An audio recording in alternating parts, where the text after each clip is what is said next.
Welcome to the Prep Pigskin Report podcast, hosted by Papa Pig himself, Paul Rudy. Welcome to PPR 3, 2, 1. Welcome to PPR podcast number 54. My name is Paul, his name is Bert, and sponsoring us is Renovation Realty. We want to thank the folks at Renovation Realty for seeing value in our podcast. Would you like to introduce our guest, Bert? I will. Adren Parker, Helix High School, wide receiver, and I was asking you, are you playing DB at all this year? Are you going to go both ways? Yes, I'm playing both ways. Yeah, I know he's playing both ways because did you see the video that Byu Offer posted of him with the one-handed interception? I don't know if that was in a scrimmage or whatever that was, but that was an athletic young move, young man. Did you see the video we posted of you? Yeah, I did. What do you got a girlfriend over there? You're not paying attention to us? Yeah, why you're not going to pay attention? No, I'm at school, but there's people walking around. No worries. As a young athlete, does it excite you to see when your video's on like a PPR website or whatever all the highlight websites there are? Does that, or are you guys so numb to it now that it's no big deal? Well, I mean, of course, yeah, it's exciting, but it's not the goal. The goal is to make plays, and I guess that's something that comes with it. So it's a perk, definitely. Hey, so you mentioned earlier DB and wide receiver. Your dad, Eric Parker, played for the Chargers. You have a BYU offer. Are you looking to play? Would you prefer wide receiver, or would you prefer DB in college?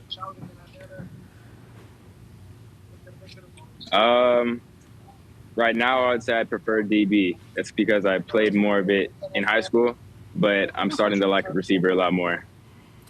Well, just out of curiosity, in that one-on-one matchup between you and your dad, can you cover him? I'd like to say yes, but I don't think so now. Does he still have the? Can he still get off the line of scrimmage? Oh yeah, of course. Come on, your dad's like 42, 43 now. Is he an old guy now? I mean, you're a young buck. He's 20 at heart.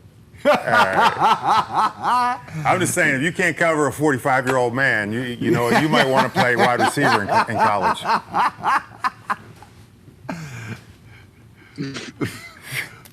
All right, so big happenings at Helix High. Helix Charter. You have a new head coach. Can you talk about the adjustment you're having to make? Well, Coach Namaja he's been at Helix, even before I got there. So it's really the same culture, and he was already my DB coach last year. So me and him have a pretty good relationship. It's been a pretty easy switch. But yeah, we're just trying to make it the best that it can be. So I want to ask you that because a lot of us, we remember Helix. Last game was modern day in the championship. Christian Washington run the ball 862 times. Robbie Owens loved to run the ball. This year you have Taylor as your new OC, who I think would throw the ball 150 times if he could. Your quarterback's back. I mean, is this going to be a different Helix than everybody's used to this year? Yeah, people think, we lost Chris, and he was a big part of our team, obviously, but, we still have dogs, and we're still going to, be a good team. And who is, if I was to ask you, because we started asking this, and it's kind of surprising to me, who do you think's Helix rival? Or you don't have one? I'd say the coaches would say Cathedral.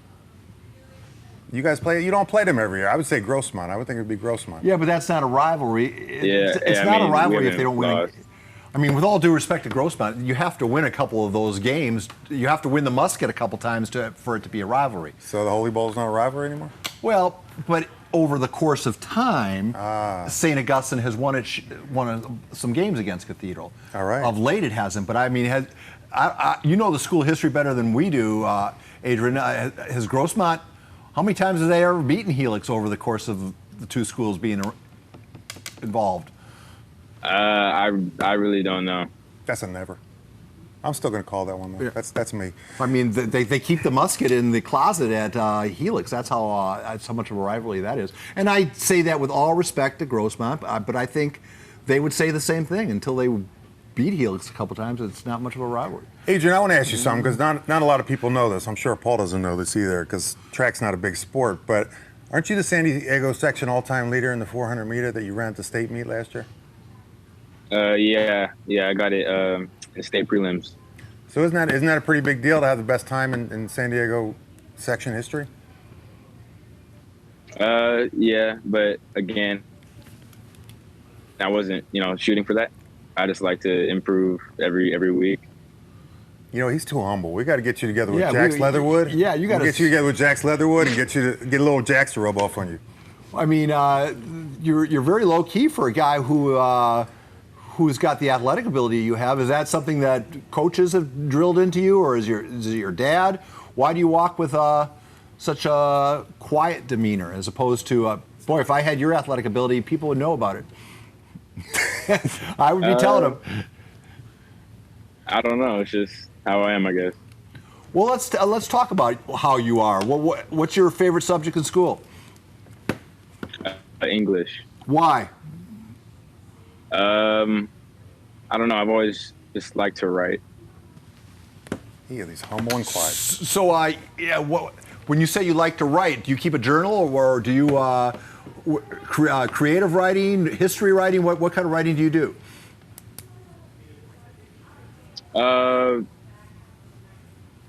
Say creative writing. Any writing that I have power over the topic. I don't keep a journal, but I just enjoyed it.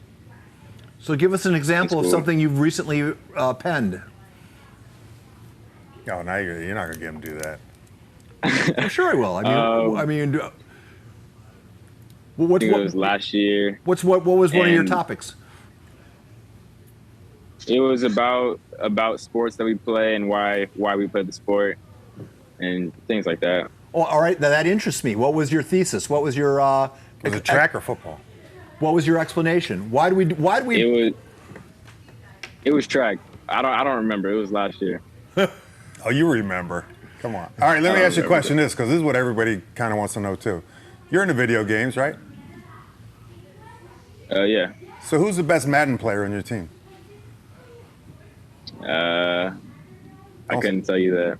Come on, everybody knows that from every level, from indoor football when we play to high school to college, every team knows the best Madden player.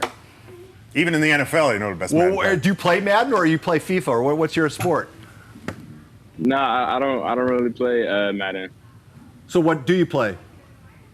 I play a game called Apex Legends. And what is that? I don't even know what it is. It's like a it's not like Hobbits. 100 people. No, it's like 100 people shooter game, and it's a last person standing one. So there's 100. There's 100. When you fire up the game, there's 100 people in it. Yeah. Oh wow. It's a survival game. So how long does that take to play? About like 15 minutes, maybe. Have you ever been the last person standing? Yeah, multiple times. Now, if you were us, you'd have to play Donkey Kong, Frogger. What else do we have? Pac-Man, Galaxia. Yeah, Galaxia, Space Invaders. Jeez, do you even know what those games are? Have you ever heard of Galaxia? No, I do. Not Asteroids? that one, but I've definitely played some old games. Oh, old games. Hey, can I go back to that Mater Dei loss, because I think that put Mater Dei on the map. I know that they were a star-studded team, but they were young. You guys were young as well, but you were in the division above them, and on paper, you were favored to win that game, and you did not win it. Could you talk a little bit about, was that an embarrassing loss, or are they just that good and you knew it was going to be a tough contest? Take us back to that day, because we were on the sidelines. I think a lot of people thought this was going to be Mater Dei. They were going to their comeuppance, and basically they laid claim to the D1 title by beating you guys. Your thoughts? Yeah, I wouldn't call it an embarrassing loss at all. A lot of those guys are my old teammates on East Lake Black, and they're great players, so I wouldn't expect anything less than them. I knew it was going to be a good competition, good competitive team. And actually, what do you have embarrassing? They were like a half a yard of a bad spot away from winning that game.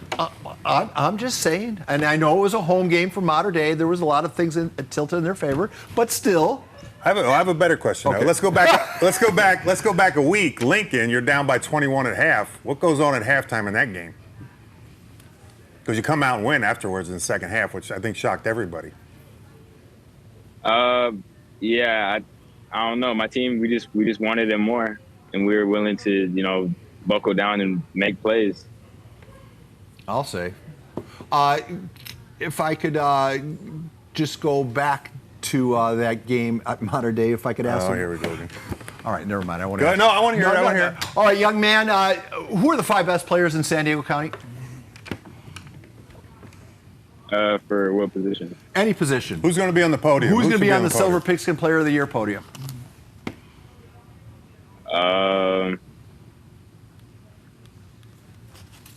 Well, it's going to be me. I'd say Rod from Lincoln. Sure. Who else?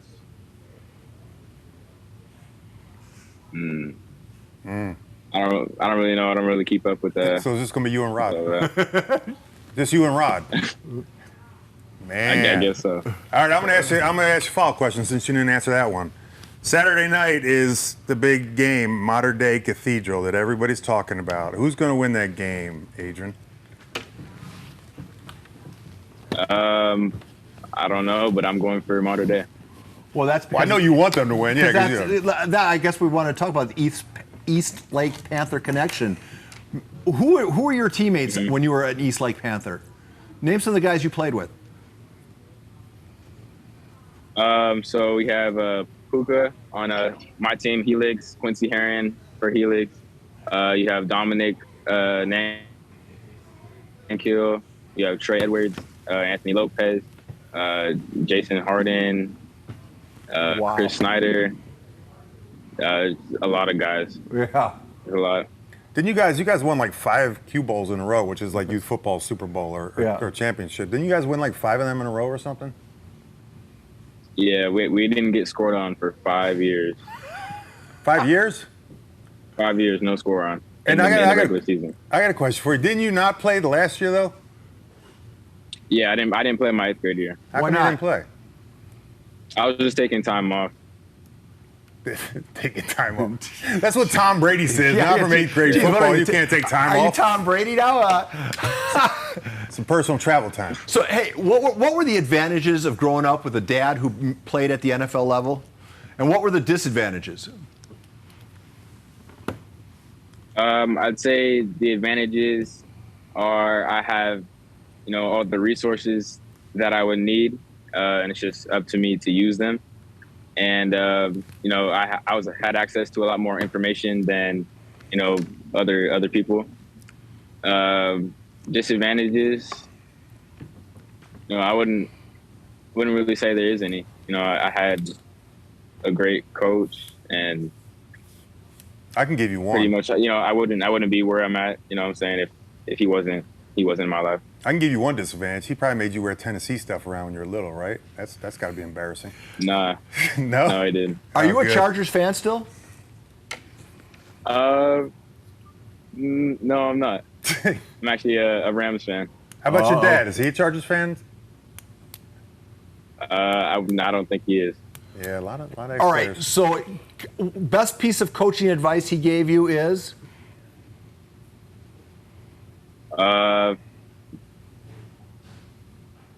Actually, Well, you're going to be in trouble tonight when I send this to I him. don't.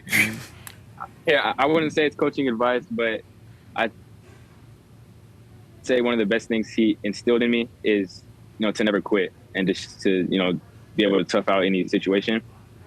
Because I think that's the most important part of athletics. That's the most important part of life. Yeah, life in general. Mhm. Life in general. So expectations this year, a new coach. First of all, what did Robbie say to you guys when he said, "Hey, I'm leaving"? I know that, we got wind of that news and we're sitting on it until he talked to you guys. What did he say to you? He said, that he had another job offer, and he wishes us the best, and he still cares about us, but he's just moving on with his life. So at least he talked to the team. He didn't do it like group text, like some coaches. Brian Kelly. I guess the plus side of that, I know whatever affection you have for Robbie, the fact that they gave the job to Coach Jones, that probably makes the transition a little bit more palatable or a little easier to do, right? Yeah. So what's the best piece of advice Coach Jones has given you so far? I say to trust myself, because coming back last year was my first year playing since 7th grade, and it was kind of a hard transition, to getting my my rhythm back, and Coach D always believed in me, and he just told me to trust the work that I put in and the talent that I have, and it made my game better. I saw you had a BYU offer too. Is that? Have you been to that campus yet, or you haven't been there yet? No, I haven't been there yet. It's different up there, If someone offered you a track scholarship at a school you liked, and somebody offered you a football scholarship at a school that you're lukewarm about, which would you accept?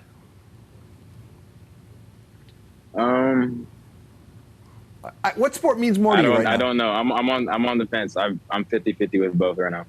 I don't know. Come on, you writing love letters last year to your track. Your track. Why we do track? You writing love letters. You took off from football for a few years to play track. You like track. Could it be that you like track more than football?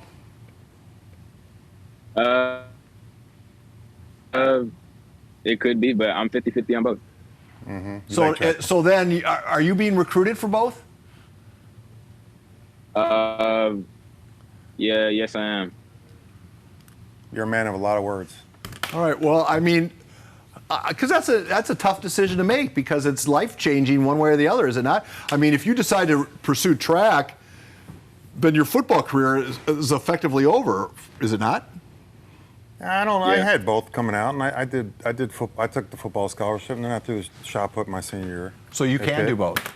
Well, if they let you at the football. Yeah, because track's not something you get hurt at. It's not something they're worried about, but you'd have to take a football scholarship. Because we have this, Adren, before we let you go, we have some coaches who come on and say, hey, rather than do 7-on-7, run track. That'll help your football skills as much as it will 7-on-7. One, do you agree with that? And two, what do you say to those coaches?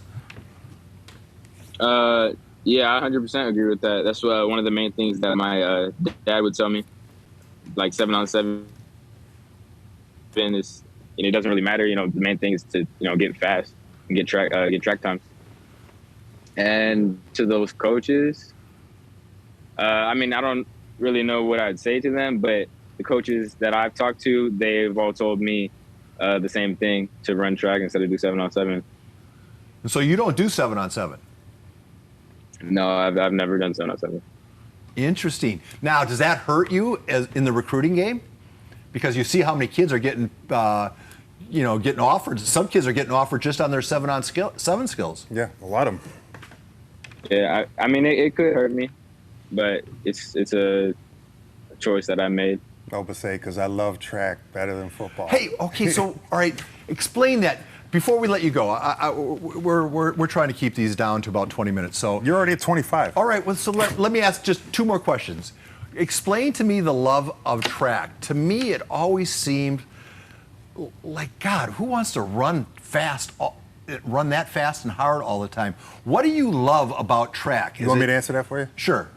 It's one-on-one. You don't have to rely on anybody else. If you train hard and you do all your things, nobody else is going to let you down. You control every single thing in track, except genetics. When we have you in the center seat on the podcast, then we'll do that. But right now, I'd like to ask the young man from Helix, what is it about track that appeals to you?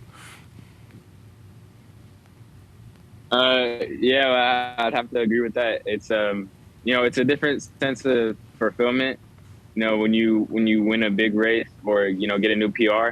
It's you specifically have been working on it this whole week or this whole season, and for you to individually make that accomplishment, it just feels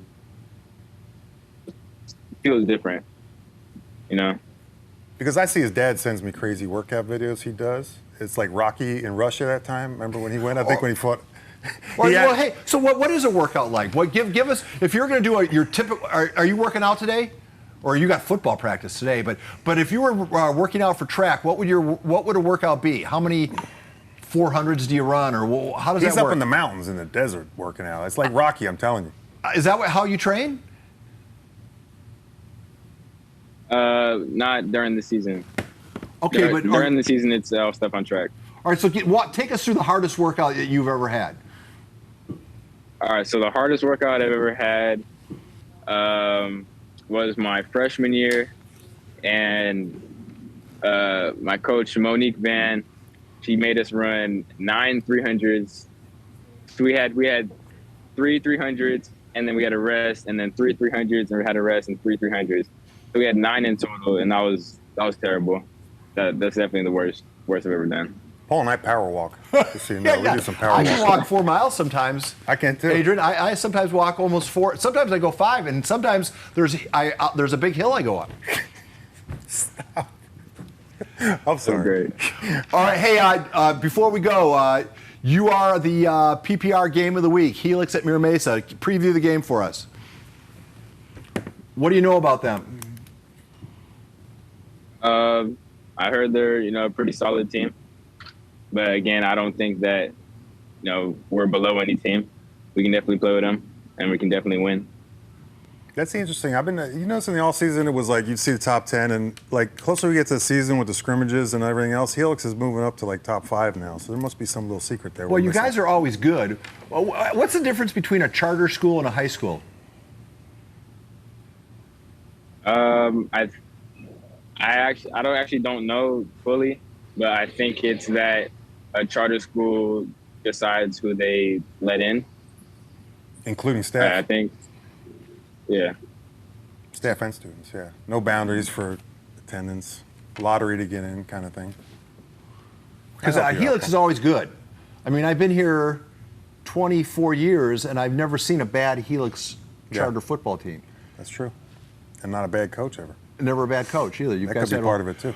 All right, well, Adren, we kept you 21 minutes. Thank you, young man. Be safe. I hope things work out for you, however you choose, as far as whatever sport. And you're an interesting young man. I'd like to talk to you face to face sometime. Maybe we'll have you in for the PPR. Okay. All right. Adren Sounds Parker. great. Thanks. You bet. This Thanks for having me podcast on. is over. Turn off the machines.